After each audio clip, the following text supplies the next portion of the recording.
Welcome everybody. This is the God's Found Jubilee program. I'm your host, Evangelist Dan Goodwin. Good to have you with us tonight. Got an exciting program for you this evening. We are going to talk about some things that are going on in the world. We're going to talk about the end of the world. Have you ever wondered when the end is? Have you ever wondered if maybe we're near the end? Well, I'm going to share with you tonight some reasons why I believe we are near the end. In fact, I believe it's very possible that 2018 could be the end of all things this fall. And I'm going to give you some reasons why. Now, I'm not a date setter, never have been, not a date setter now. But I want to give you some reasons why I believe this fall could be the end. And again, I'm not a date setter. I do not recommend you sell your stocks and trade in your life insurance policy. Don't do stupid things like that. I've always said, live like you could come today, but plan to be around to be an old person, right? An old person, that's somebody older than you, right? So, all right. Now, if we are near the end, there's some things that got to be in place. Now, let me just share this with you, and then I'm going to give you some simple little timelines. But to be near the end, I believe this. Israel has to be in their land. Israel has to be in dangerous times, in need of somebody to help them and bring in a peace treaty. They have to be looking for a Messiah. They have to be desiring peace. They have to be ready for the temple. All right? Do you think that those things are in place right now? Well, number one, Israel is in their land. They've been in their land since 1948. They have actually had Jerusalem since 1967, so they fit that. Are they in dangerous times? You better believe they are, because never been a more dangerous time for Israel. Because we got nuclear warfare, we've got chemical warfare, we got Israel surrounded by enemies. Syria is there, Iran is there. Russia is on their doorstep. They're in dangerous times. Are they looking for a Messiah? Yes. Many of the Jews in Israel are in fact looking for the Messiah. Now, they rejected the true Messiah. They're going to accept, I hate to say it, they are going to accept the false Messiah. Are they desiring peace? Yes. In fact, sometimes they're almost too desiring, almost willing to make a deal with the devil to get peace. Are they ready for the temple? I believe they are. And I was just over there in June. We met with some folks over there, and most of the temple furniture is ready. And it is believed that very possibly the temple is ready to be erected at any moment. All they need is the right things to happen. All right, if we are at the end time, the Antichrist and the false prophet have to be on the scene somewhere in the world. And I believe that they are. Now, we don't know who they are. I've got, of course, suspicions about who both men are. But that's not my message tonight. I believe they're on the scene. I believe they're ready to take power at the moment that things escalate. And in other words, when the trumpet sounds and the church is taken out of here, the God's people are taken out, the Antichrist is ready to assume power that's going to be given to him. The false prophet will be ready to point people to this false Messiah. Okay, so if that's true, and I believe it is, I believe that everything is ready. I believe that those things are in place. I believe the things I just shared with you are in fact ready. They are ready for the end time. Let's look at something else here. I believe there are some timelines that are showing the possibility of a fall 2018 rapture. And in other words, the end of the church age and the beginning of Daniel's 70th week. And so let me give those to you. I got 8 things I wrote down. Now, there are more than these 8. These are just 8 important ones that I jotted down. And I'm going to give these to you, and then I'll get out of here, and you can think these over for yourself. There's some timelines that I think are very interesting that show that 2018 is a very interesting and maybe a very prophetic year in our time that we live in. Number one, Israel's 70th year since the regathering is this year, 2018. In fact, May the 14th, 2018 is the 70th anniversary of the regathering of Israel. Remember that prophecy in Ezekiel, Son of man, can these bones or shall these bones live again?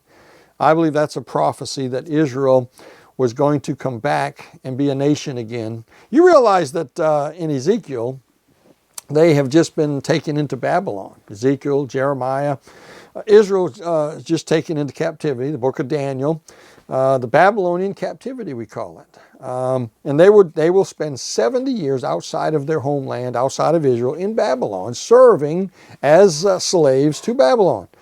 The end of that 70 years, guess what? They are still not a state. They are still not a sovereign nation. I think a lot of folks miss that.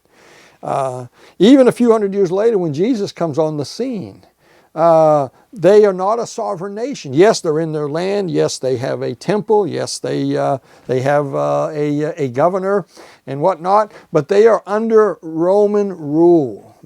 Understand that. Even though they're in their land, they have the temple, they have some government, they are under the rule and sovereignty of Rome. The whole world is.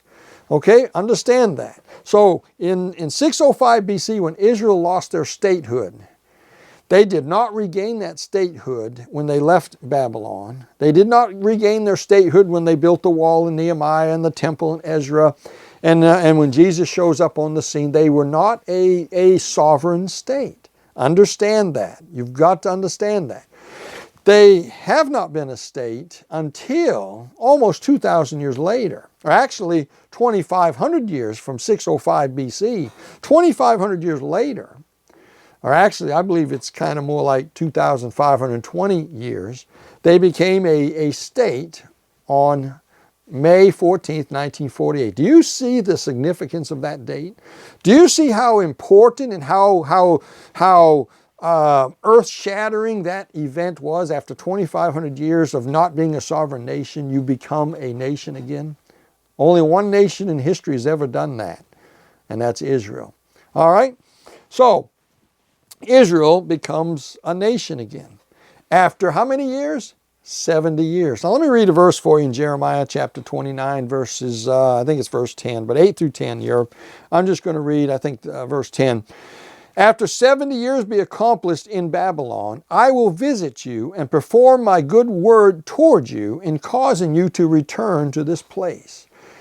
That's not only, I think, talking about Israel after the 70-year captivity. In fact, Daniel chapter 5, I had it up here a little bit ago and I closed my Bible, but in Daniel 5, the Bible says that Daniel says, I was reading in books, and Daniel says that I found that the captivity was going to be 70 years. And let me find that for you.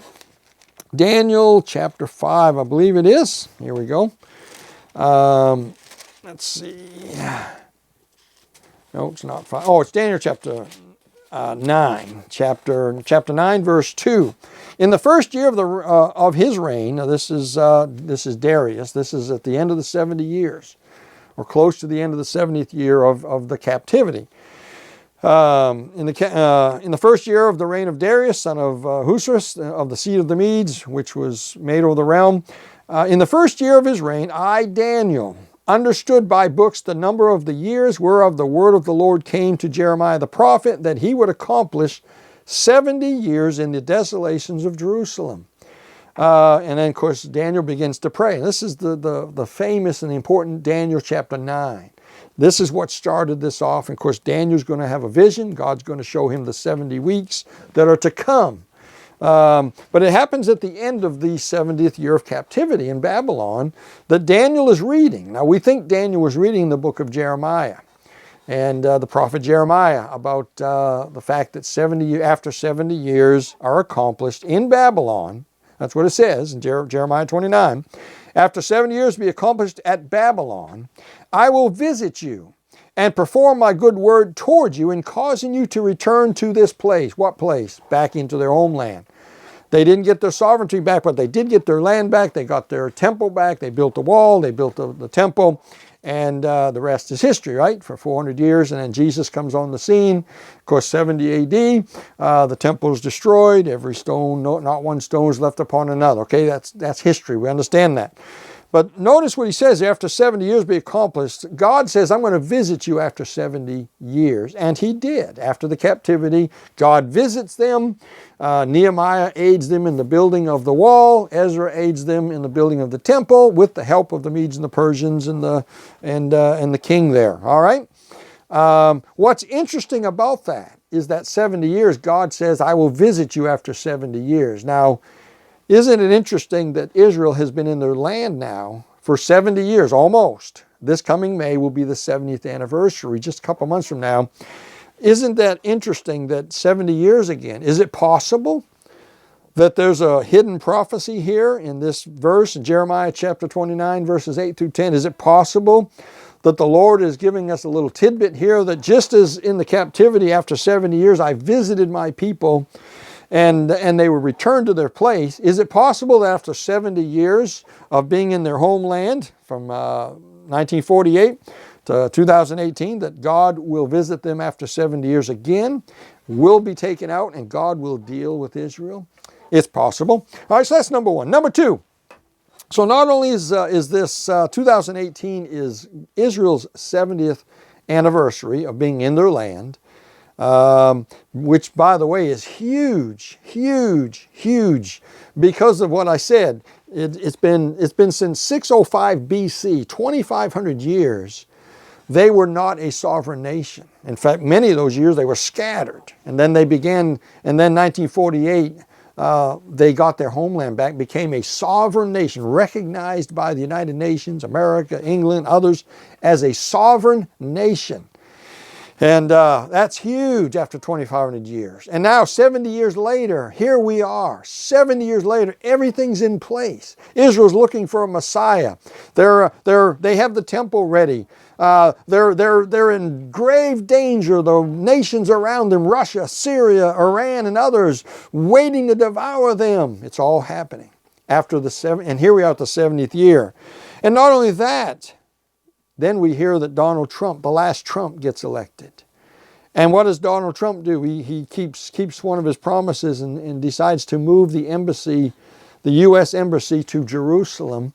They said it was going to happen, take a couple years, this be the end of 2019. And then a few weeks ago, we get word it's not going to be a few weeks. It's going to be, or a few years, it's going to be this May. They're going to move that thing. Now that's fast. Isn't that interesting? And on the 70th anniversary, God said, I will visit you. You will return to this place. I'll perform my good word towards you. I'm reading out of Jeremiah again. Again, is this prophetic of our day? Very possibly could be. All right, so Israel's 70th year since the regathering. Number two, it's been 100 years since 1918. What happened in 1918? Of course, the Balfour Agreement, the end of 1917, November 1917, right on the cusp of 2018, is when General Allenby goes in.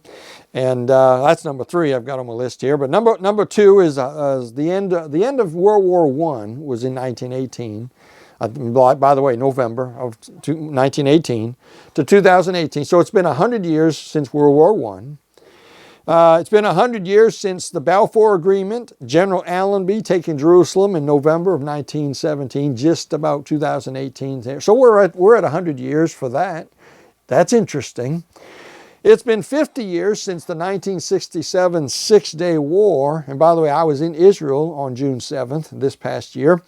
My wife and I were there for the 50th anniversary of the taking of Jerusalem. And very possibly a Jubilee year. Which, by the way, you might like to know this, the Jubilee, if that is a Jubilee, if 1917 is a Jubilee and 1967 is a Jubilee, then 2017 is a Jubilee. However, what you got to understand is the Jubilee lasts for a year.